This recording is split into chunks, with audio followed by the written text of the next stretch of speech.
In this video, we are going to discuss about the fourth phase in incident life cycle, which is resolution and recovery. So what comes under resolution and recovery? You can see the same inputs, actions and outputs which needs to be updated in resolution and recovery phase. The inputs are updated incident details. So we get updated incident details in resolution and recovery also. Apart from that, we get response on an request for change to effect resolution for the incident. So we get a response about the request for change to be implemented and also which affects the resolution for the incidents, and also we get the resolution of the incident also in resolution recovery phase.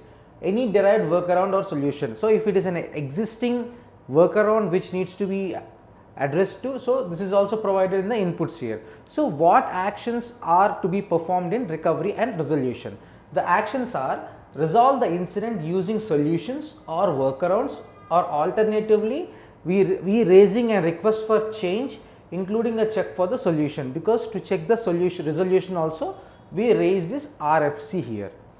Take recovery actions. So we perform recovery actions to get service back online. You can see about the outputs here.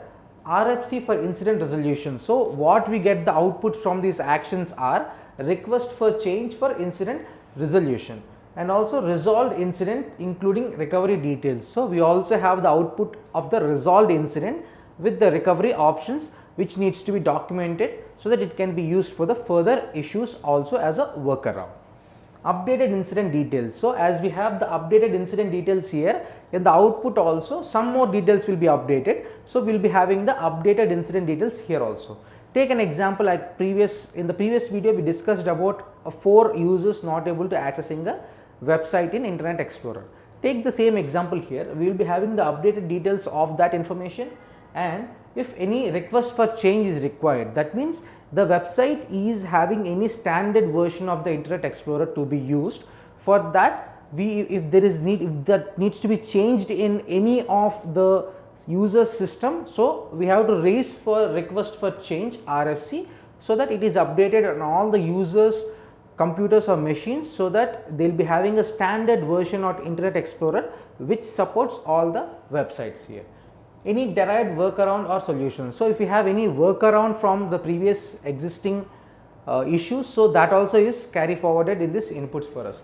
So if you take actions, what is performed in recovery and resolutions are resolve the incident using solution. That means we check whether this can be added to the trusted, this website can be added to the trusted sites so that people or users can use this website without any problem, or any workaround kind of like if it is something a Java problem, then updating the Java list also with this website details comes into the resolution here.